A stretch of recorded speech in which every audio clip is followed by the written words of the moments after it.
नमस्कार दोस्तों, मैं साक्षी गुप्ता। आज आप लोगों को भारत के जो न्यायाधीश हैं उन पर जो भ्रष्टाचार के केसेस सुनने को आते हैं, तो उससे संबंधित कानूनन उपाय क्या है, उससे संबंधित कानून क्या है उनके खिलाफ, ठीक है, उनके ऊपर कैसे कार्रवाई की जाए, भारत के जो भ्रष्ट न्यायाधीश हैं, ठीक है, तो उनके ऊपर कार्रवाई करने के क्या प्रोसीजर्स हैं, क्या चीज़ें हैं, उसकी डिटेल्स, उसके कानून के बारे में हम आज जानेंगे। तो चलिए समझते हैं कि क्या है, कैसा है, क्योंकि कई लोगों ने मुझसे बोला कि आप बताइए, तो मुझे जितनी जानकारी है मैं उतना आपको बता दे रही हूँ। बाकी आप अपने बेसिस पे भी रिसर्च करिएगा और आगे अगर मुझसे रिसर्च करके और भी वीडियोज़ बनाते बनेंगे तो मैं बनाऊँगी, ठीक है। तो चलिए शुरू करते हैं। सबसे पहली चीज़ तो कि भारत में न्यायाधीशों और न्यायपालिका के खिलाफ शिकायतों और अभियोजन को लेकर कुछ विशेष कानून और प्रक्रियाएँ हैं। यहाँ कुछ मुख्य बिंदु हैं जो आपको जानकारी देने में मदद करेंगे। पहला तो है कि न्यायालय की अवमानना, कंटेम्प्ट ऑफ कोर्ट अधिनियम 1971। यदि कोई न्यायाधीश या न्यायालय के आदेश का उल्लंघन करता है तो उसके खिलाफ अवमानना का चार्ज लगाया जा सकता है। सेकंड नंबर है भ्रष्टाचार निरोधक अधिनियम 1988। यदि किसी न्यायाधीश पर भ्रष्टाचार का आरोप है तो इस कानून के तहत कार्रवाई की जा सकती है। थर्ड नंबर है CCRP, जुडिशियल अकाउंटेबिलिटी। न्यायाधीशों की जवाबदेही सुनिश्चित करने के लिए कई प्रस्ताव और सुधार आमंत्रित किए गए हैं, लेकिन इसके लिए कानून बनाने की प्रक्रिया जटिल है। फोर्थ नंबर है लोकपाल और लोकायुक्त अधिनियम। यह कानून सरकारी अधिकारियों, जिनमें न्यायाधीश भी शामिल हो सकते हैं, के खिलाफ भ्रष्टाचार की जांच करने की व्यवस्था देता है। फिफ्थ नंबर है भारतीय संविधान के अनुच्छेद 124, ठीक है, 124 न्यायपालिका के कार्यों की स्वतंत्रता और निष्पक्षता सुनिश्चित करने के लिए प्रावधान करता है, लेकिन साथ ही यह न्यायाधीशों के खिलाफ कार्रवाई के लिए ठोस उपाय भी प्रस्तुत करता है, ठीक है। तो ये चीज़ है। भारत में न्यायाधीशों के खिलाफ शिकायत करने की प्रक्रिया कुछ चरणों में होती है। यहाँ उनकी प्रक्रिया का संक्षेप में वर्णन है।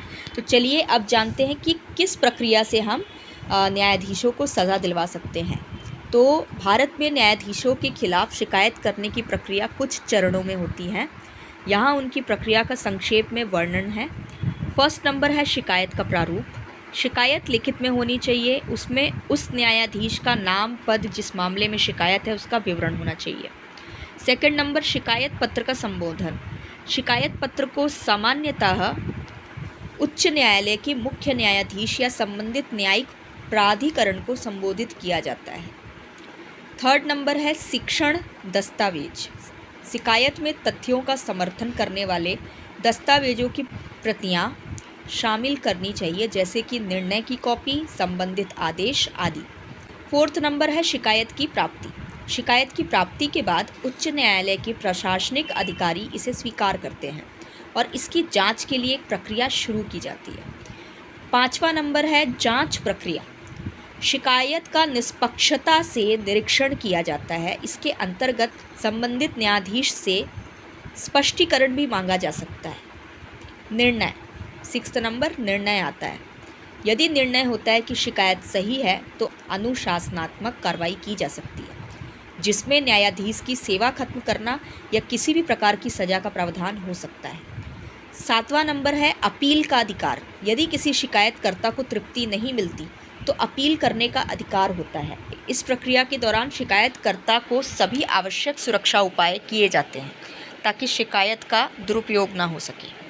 तो दोस्तों, उम्मीद है कि इससे आपको कुछ हद तक समझ में आया होगा कि अगर किसी भी तरह का न्यायाधीश का भ्रष्ट एटीट्यूड आपको दिखता है तो आप क्या क्या चीज़ें कर सकते हैं, ठीक है। तो आज के लिए बस इतना ही। अगर वीडियो पसंद आया हो तो लाइक कर दीजिएगा, चैनल को सब्सक्राइब कर लीजिएगा और कुछ पूछना हो आप उस चीज़ को पूछ लीजिएगा, ठीक है। मैं आपको ज़रूर जवाब दूँगी। धन्यवाद दोस्तों।